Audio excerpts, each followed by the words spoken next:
Bom, essa é uma apresentação prévia do meu exame de qualificação do doutorado, cujo o título é Ensemble of Models in Active Learning for Vessel Activity Classification. Esse é um tema que abrange diversas áreas como monitoramento marítimo, sensoramento remoto, machine learning e arquitetura e sistemas operacionais. Então aqui eu vou falar rapidamente sobre uma introdução ao tema, vou falar sobre alguns conceitos, a metodologia do trabalho, vou apresentar o plano de trabalho de forma que a gente consiga executar esse projeto e vou falar algumas considerações sobre o trabalho na conclusão. Bom, o mar ele é crucial para o comércio global e o desenvolvimento econômico do mundo. Mais de 80% do comércio global em volume é transportado pelo mar. Cerca de 70% em valor, né, desse comércio global é feito via marítima. Países que possuem costa para o mar, além dessa atividade de transporte, também pode explorar, né, esse ambiente marítimo dentro aí da sua zona econômica exclusiva, praticando atividades como, por exemplo, a pesca, né, exploração e produção de petróleo, passagem de cabos de comunicação, geração de energia renovável, atividades militares também. Uma outra preocupação desses países que possuem uma grande costa, né, como por exemplo o Brasil, é a preocupação ambiental. A preocupação desses países com o mantenimento, né, da biodiversidade, né, que há nessas localidades e dos recursos naturais. Além disso, esses países também possuem essa costa, né, é a porta de entrada desses países, né, o que faz com que esses países estejam sujeitos à prática também de atividades ilegais, como, por exemplo, tráfico de armas, drogas, pessoas, a pesca ilegal, né, e a invasão de infraestruturas críticas. Portanto, né, o monitoramento desse ambiente ele é essencial para que o mar, né, possa ser utilizado de forma segura e sustentável. As autoridades marítimas pelo mundo, né, sejam elas representadas pela Marinha, pelas marinhas, né, ou pelas guardas costeiras, elas são responsáveis por monitorar, né, esse domínio marítimo, né, que estão próximos na sua costa, né. Elas são responsáveis por monitorar as chamadas zonas econômicas exclusivas, né, que são as Exclusive Economic Zones, né, que são até 200 milhas da sua costa. E elas fazem isso através da consciência situacional marítima, do inglês Maritime Situation Awareness, onde a consciência situacional marítima ela pode alcançar, né, uma compreensão efetiva de qualquer coisa no ambiente marítimo que possa afetar tanto a segurança, a proteção, a economia ou o meio ambiente desse domínio marítimo. Então, para alcançar, né, a consciência situacional marítima, é preciso ver, entender e compartilhar. Ver através dos sensores, né, do AIS, radar, imagens de satélites. Nesse meio mais comumente utilizado é o AIS, né, que é o Automatic Identification System. Ao ver, né, através desses sensores, o navegante ele precisa também entender, né, o contexto aonde está localizado essa situação, o qual ele está vivendo. Então, após entender, né, ver e entender, ele precisa compartilhar, né, essas informações com quem está à sua volta, seja com outros navios ou seja com as autoridades marítimas. Então, diversos sistemas de monitoramento, né, se baseiam na consciência situacional marítima e fazem uso desse sensor que é o Automatic Identification System, conhecido como AIS. Através desses sensores, né, as autoridades marítimas elas monitoram, né, os seus domínios marítimos através desses diversos sensores. O AIS, né, que é o mais utilizado, aqui nessa figura nós temos um exemplo com 2 navios. O AIS é como se fosse um transponder instalado nos navios, onde ele é acoplado ao GPS e uma antena VHF que fica emitindo um sinal informando a sua identidade, né, a identidade do navio, a sua latitude, longitude, direção, velocidade, da onde ele está vindo e para onde está indo. Esse sinal ele chega a um alcance aí mais ou menos de 40 milhas náuticas, pode ser recebido por outros navios, na verdade o propósito dele era esse, para evitar colisões, ou por antenas instaladas pela costa, ou até mesmo por satélites de baixa órbita, né, que faz com que o alcance, né, de recepção desse sinal AIS seja possível quase em todo o oceano, né, exceto com alguns problemas de interferência climática ou eletromagnética. Então, através desses sensores, né, podem ser observados, né, os comportamentos desses navios. Muitos sistemas de consciência situacional marítima trabalham em cima de observando esses comportamentos, e também esses comportamentos eles podem ser observados através da inteligência humana. Alguns exemplos de comportamento de navio. Por exemplo, o tipo da trajetória, né? Quando a gente constrói uma trajetória com um conjunto de pontos recebidos pelo AIS, nós podemos ver que normalmente o navio ele tende a manter uma trajetória mais retilínea, né? Por questões de eficiência, por performance para economizar combustível. Então, numa situação, por exemplo, quando o navio faz uma trajetória sinuosa, talvez seja uma situação anômala, onde necessite de alguma atenção, né? Mas depende do contexto. A falsificação de AIS, por exemplo, onde o navio ele tenta falsificar a identidade dele ou a posição onde ele está. O comportamento de encontros, né? Onde 2 ou mais navios se encontram, né? Seja lá com um propósito de trocar, né? Transferir carga de um para o outro. Ou simplesmente pode ser um navio ajudando o outro com algum problema mecânico, com um problema médico, transferindo um médico para o outro, ou uma pessoa acidentada. O comportamento de desligamento de AIS, que no caso aqui é o Dark Ship, onde o navio, em alguns momentos, ele desliga o seu AIS com o intuito de ocultar a posição dele para poder praticar talvez alguma atividade ilegal. Trajetória de pesca, navio vagando, né, o que é do termo em inglês loitering, onde o navio ele diminui a velocidade, fica parado por um bom tempo ali em uma determinada localidade. Ele pode fazer isso com o propósito de estar aguardando um outro navio, ou simplesmente por estar aguardando ordens da empresa, né, que é dona do navio. Esses comportamentos, né, são os mais, digamos, encontrados na literatura, e eles podem ser detectados tanto com base em dados ou com base no conhecimento do especialista. Com base em dados, né, pode-se fazer utilizando a série histórica, né, das trajetórias desses navios para tentar prever, né, esses comportamentos ou detectar esses comportamentos. Com base no conhecimento do especialista, o especialista ele tem muito conhecimento na parte de navegação, na parte de normas, na parte da localidade onde está ocorrendo essa navegação. Então, ele tem conhecimento e pode criar algumas regras, digamos, regras cinemáticas, onde se o navio entrar naquela área, ou sair daquela área, ou entrar com uma determinada velocidade, ou sair com uma determinada velocidade, isso é digno de atenção, né? Porque pode representar algum tipo de comportamento que ele deseja realizar. No entanto, esse tipo de abordagem gera muitos alertas, né? Então acabam sobrecarregando os especialistas com esse tipo de detecção. E isso não é muito efetivo porque, na verdade, o objetivo do operador é identificar a atividade que está sendo praticada, não simplesmente o comportamento.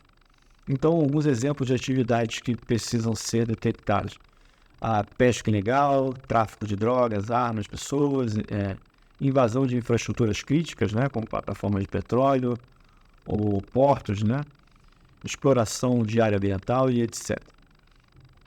Então, no trabalho do Zocol, né, de 2021, ele faz uma análise, uma antologia, apresentando a relação entre o comportamento da embarcação e a atividade que a embarcação está tentando praticar.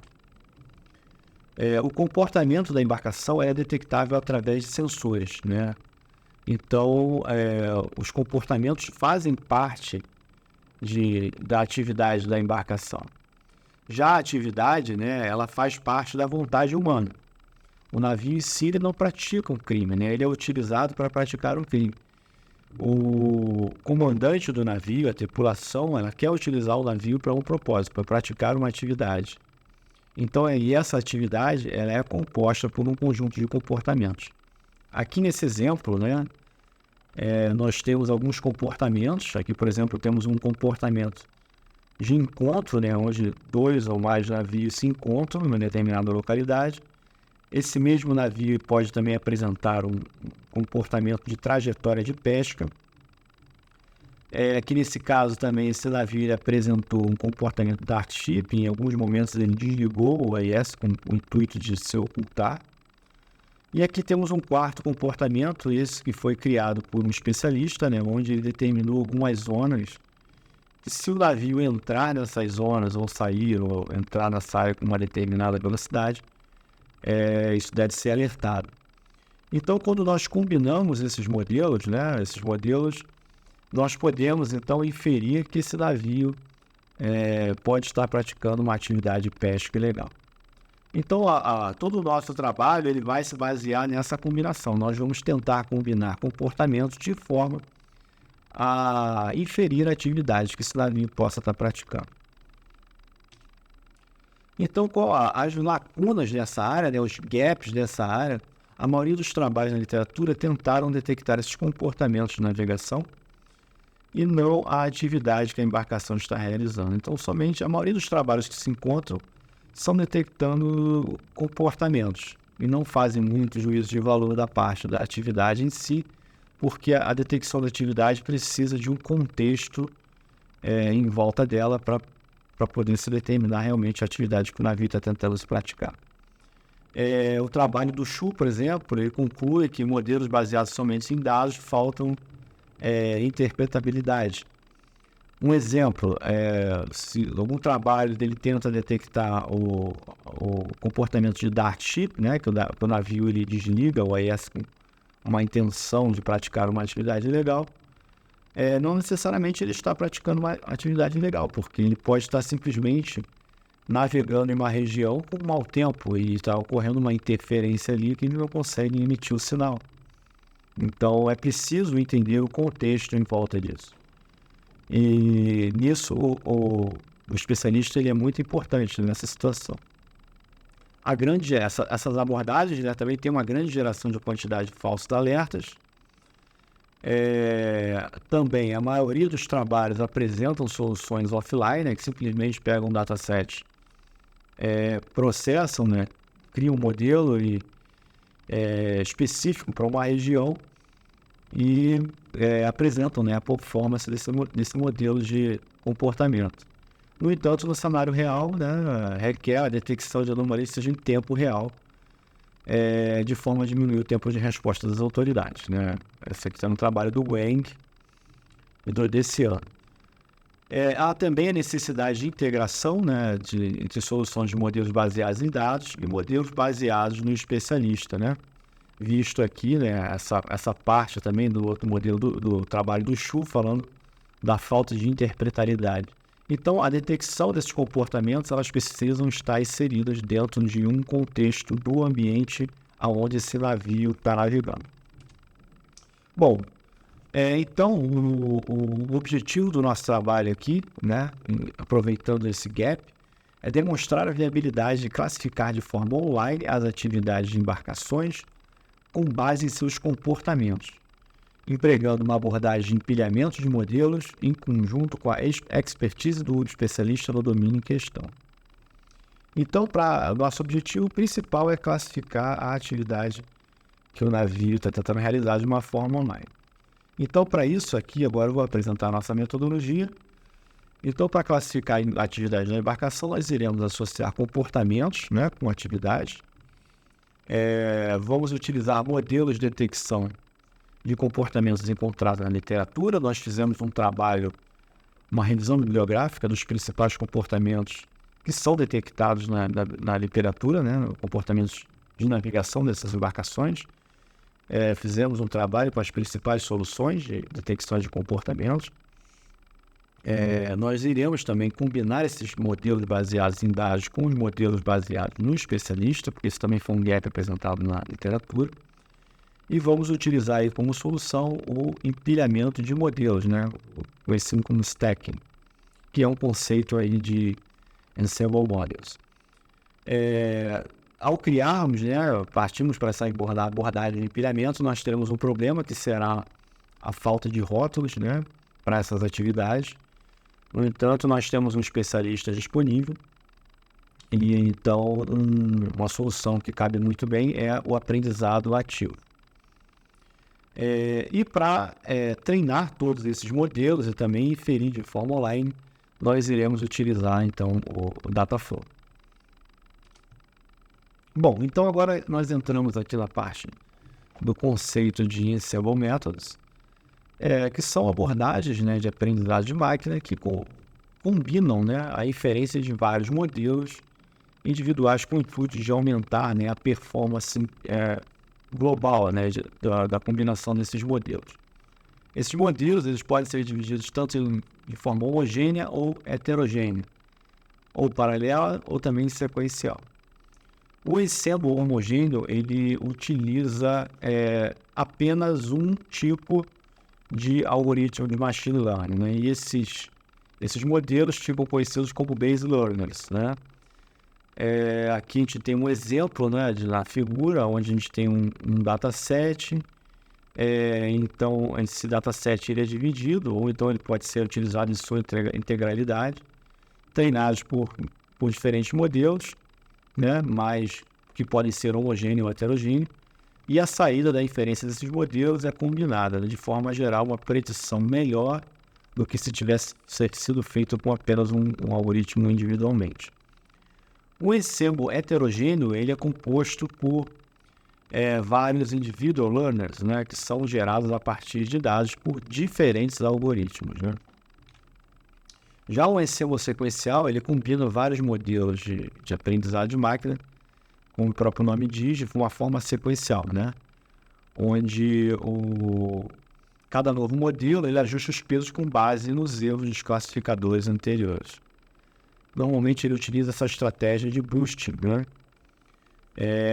Aqui a gente tem um exemplo na figura, onde a gente tem um dataset. Esse dataset é dividido em amostras. Cada amostra é treinada por um modelo, onde o próximo modelo ele utiliza, né, ajustados os pesos com base no modelo anterior. Após o treinamento de todos esses modelos, a inferência é feita em cada modelo desse, e então é aplicada uma função de agregação. Função essa que pode ser uma votação, uma média, né? Existem outras funções, mas as mais utilizadas aí na literatura e citadas são a votação e a média. Normalmente, né, esse tipo de ensemble sequencial ele faz uso dos chamados weak learners, né, que são modelos que têm uma performance ali perto de 50%. Tá? Então, a ideia é justamente pegar modelos fracos e, com a combinação desses, você conseguir um modelo mais forte.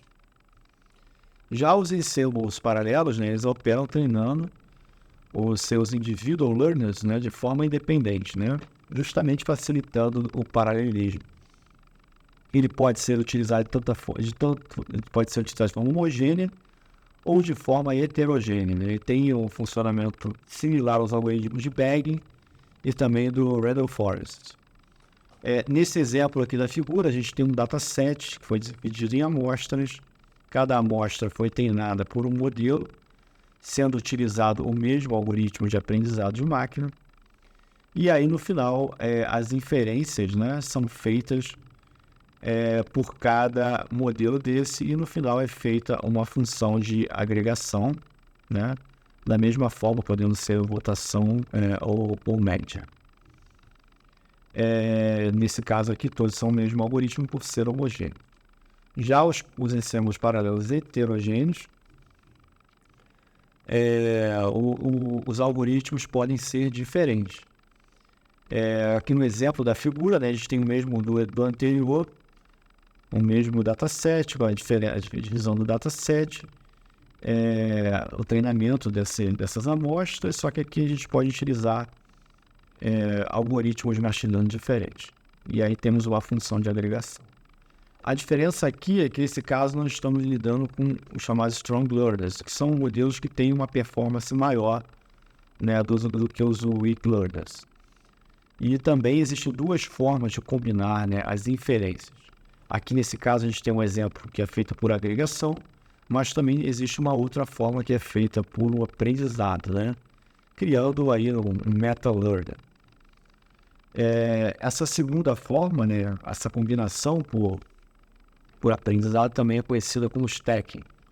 Ela é composta por dois níveis, né, o nível 1 e o nível 2, onde no nível 1 ficam os individual learners, né, que são treinados.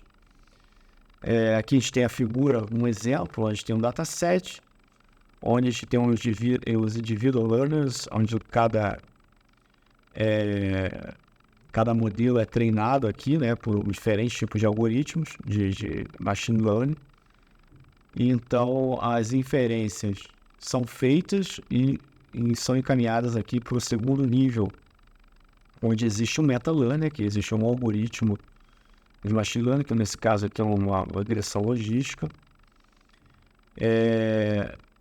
de forma a então aumentar, né, e combinar, né, a saída das inferências desse primeiro modelo do primeiro nível.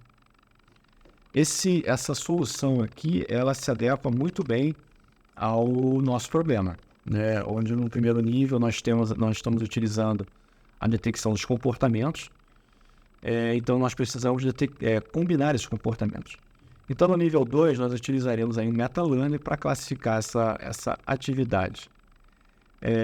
Só que, no entanto, né, nós não temos rótulos para essas atividades. Eu não sei ali o que é uma situação de tráfico de drogas, por exemplo. No entanto, a gente tem a presença do especialista. Então, uma solução que cabe muito bem, né, nesse caso aí, seria a utilização do Active Learning, né, para poder combinar, né, para poder solucionar esse problema de falta de rótulos utilizando o especialista. A imagem aqui, né, que é a mesma que eu coloquei lá no início, mostrando exatamente o problema que a gente quer resolver, combinando, né, esses diversos modelos de forma a predizer, né, a atividade aqui que a embarcação está tentando praticar. Bom, e o que é o Active Learning, né, o Active Semi-Supervised Learning? O Active Learning é uma forma de aprendizado semi-supervisionado. O aprendizado supervisionado é utilizado quando nós temos dados com rótulos e dados sem rótulos. Então, o algoritmo, ele é treinado com os dados que têm rótulos. Em seguida, ele vai inferir, né, os dados que não têm rótulo. E aí, então, há uma outra rodada utilizando os dados com rótulos e os dados que tiveram os rótulos inferidos. E então é treinado o algoritmo e aí então é feito outro teste de performance, é inferido de forma a testar a performance. Isso pode ser feito iterativamente até que se atinja a performance adequada para o problema. Já a aprendizagem ativa, ela faz o uso de um humano, né? Ele faz a mesma abordagem do aprendizado semi-supervisionado, com a diferença que o algoritmo ele vai selecionar alguns rótulos que têm a probabilidade de aumentar a performance do modelo e vai apresentar ao usuário para que ele rotule esses dados. E então o modelo vai ser treinado com esses dados que foram rotulados e pode ser feito de forma iterativa até que o modelo atinja a performance adequada. Isso é muito útil quando a rotulagem de dados é cara ou demorada. Então, dessa forma, não é preciso rotular todos os dados, né? Apenas aqueles que interessam. A ideia aqui é utilizar o aprendizado ativo como nosso metamodelo, solicitando um especialista para classificar algumas atividades de forma a melhorar a acurácia. Então, apresentado, né, esses conceitos, Agora eu posso apresentar aqui a nossa arquitetura para classificar a atividade da embarcação. Aqui ela foi dividida em 2 níveis. Nesse primeiro nível nós temos aí os datasets, né, com os dados históricos dos sensores que vão chegando das antenas, né, com sensores de forma online, vão sendo armazenados nesses datasets. Então vai haver uma tarefa de pré-processamento, vai haver o treinamento de todos esses modelos para então a gente ter o nosso modelo pronto para ser inferido.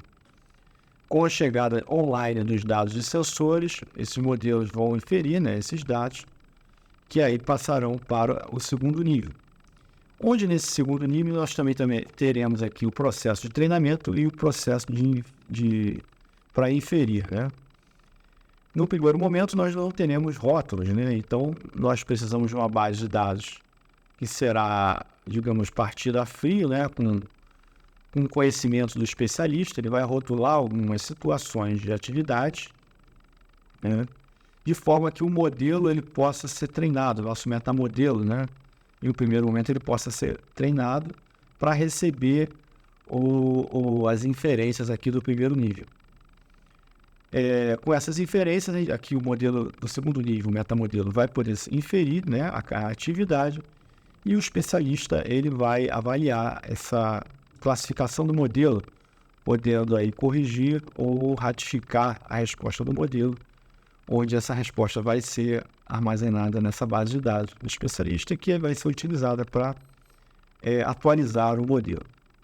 Já o treinamento desse modelo, né, como é que vai funcionar? É o detalhamento dessa outra figura, onde temos a base do especialista, né, que vai receber os dados de inferência do primeiro nível. Nesse caso, alguns dados vão ter rótulos, outros não. Então, a gente vai haver uma inicialização, vai haver o treinamento dos dados que possuem rótulos, vai haver a inferência, né, dos dados que não possuem rótulos, e aqui nessa outra atividade vai haver a seleção dos dados que vão ser apresentados ao especialista. O especialista vai rotular esses dados e então o modelo vai ser atualizado e vai ser realizado treinamento. Isso vai ficar iterativamente funcionando de forma até que se chegue numa performance que seja adequada ao problema. Após isso, a gente vai ter o nosso modelo treinado aqui de forma que a gente consiga inferir, né? Bom, essa foi a nossa arquitetura. Então, aqui nós temos aqui, a gente pode elencar aqui, observar algumas características da nossa arquitetura. Aqui, nessa arquitetura, possui modelos individuais a serem treinados e também inferidos de forma simultânea. Há uma dependência de dados, né? Claro, aquilo do nosso treinamento, tanto no treinamento quanto na inferência. Há necessidade de compartilhamento de arquivos, né, na entrada e saída, que precisam ser compartilhados pelas diferentes tarefas. Há a chegada online dos sensores, que precisam ser inferidos pelos modelos. Esses modelos vão precisar ser retreinados ou atualizados periodicamente. Algumas tarefas requerem intervenção do operador humano. E também esses especialistas, né, esses operadores humanos, podem trabalhar de forma simultânea também no modelo de classificação. Então, quando nós juntamos nessas características, nós podemos ver que elas são compatíveis, né, com uma arquitetura Dataflow. Bom, a arquitetura Dataflow, né, a Dataflow é a divisão de tarefas e subtarefas, de forma que essas possam ser executadas simultaneamente em vários processadores, núcleos ou também em clusters. A ideia é permitir a execução em larga escala de tarefas, respeitar, né, a dependência entre essas tarefas, garantindo que elas vão ser executadas na ordem correta. E existem aí soluções acadêmicas em open source, né? Um exemplo é a Sucuri, que foi um projeto de doutorado, né, aqui na PESC, e temos também o Apache Airflow, que é uma solução já comercial open source, uma solução open source, né, que já é utilizada e largamente utilizada. Aqui no nosso caso, nós não definimos ainda a solução que vai ser utilizada como Dataflow, mas, no entanto, aqui nós fizemos o desenho, né, de como ficaria essa dependência, né, dessas tarefas, visto que a gente já desenhou esse data flow aqui. Aqui, por exemplo, a gente tem foi dividido em offline, execução offline e execução online. Na execução offline vai ser executado uma única vez, né, no início, onde cada elipse dessa em verde representa uma tarefa a ser executada. Então, nosso processo começa aqui no pré-processamento dos dados, então a gente vai ter o treinamento dos nossos comportamentos, no modelo de detecção de comportamento. Após isso, vai haver a coleta dos dados, né, para a inicialização do dataset, né, o especialista vai inicializar a área fria, né, o dataset, e aí já pode ser realizado um treinamento do nosso metamodelo. A partir daí, agora já pode se receber os dados online dos sensores. Aqui nós temos uma tarefa que vai coletar dados dos sensores. Essa tarefa é responsável por coletar os dados dos sensores e separar esses dados por navios. Aqui a gente pode estabelecer, né, um critério onde, por exemplo, a cada navio que chegar 10 mensagens de um navio, né, que são normalmente 10 posições, né, que podem formar uma trajetória, nós podemos disparar, né, toda essa linha de processo abaixo aqui. Então, por exemplo, se chega a 10 posições de um navio, aqui vai ser pré-processado, vai ser construída a trajetória desse navio. Essa trajetória vai ser aplicada e inferida, né, em todos os modelos de comportamento. Aí, no segundo nível da nossa arquitetura, vai ser inferida a atividade, né, que o navio está tentando praticar. E aqui foi colocada, né, um threshold, de forma que a gente tente evitar lixo. Se essa predição foi com uma performance baixa, a gente descarta, para não, digamos assim, chamar a atenção do especialista à toa, né?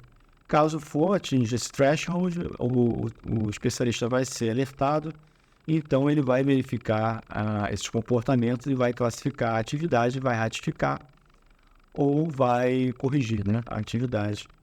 E então o nosso modelo ele pode ter os seus parâmetros atualizados, né? E isso pode ficar iterativamente. Aqui nesse desenho, nós podemos reparar que nós temos aqui 2 loops, né, de chegada de dados e aqui na atualização do modelo. Então, quando nós desenrolamos esses loops, aqui nós temos instâncias, por exemplo, né? Essa primeira instância pode ser um navio que recebeu, por exemplo, os 10 dados, os 10 mensagens que eu estou citando como exemplo, ele vai disparar todo o processo. Se ele passar pelo threshold, o especialista ele vai classificar a atividade e então vai haver uma tarefa para atualizar o modelo, né? Só que, ao mesmo tempo, pode ter chegado mais dados de um outro navio que vai passar também por esse processo, só que ele vai ter que aguardar a dependência entre essas duas tarefas de forma que o modelo vai ser atualizado aqui. E isso vai se propagar, né, até N. Esse desenho foi feito com base, né, no artigo aqui nesse artigo do Alves, né? Nesse artigo Concurrence Matters in Dynamic Data Flow Graphs. Bom, e para executar esse trabalho, né, nós vamos apresentar aqui um cronograma.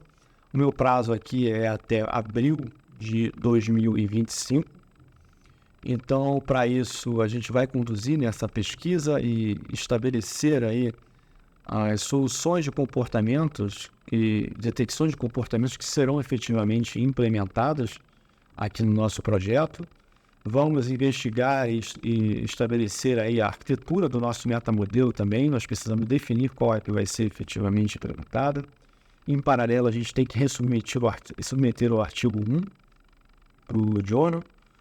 Na verdade, foi uma revista, não foi um journal.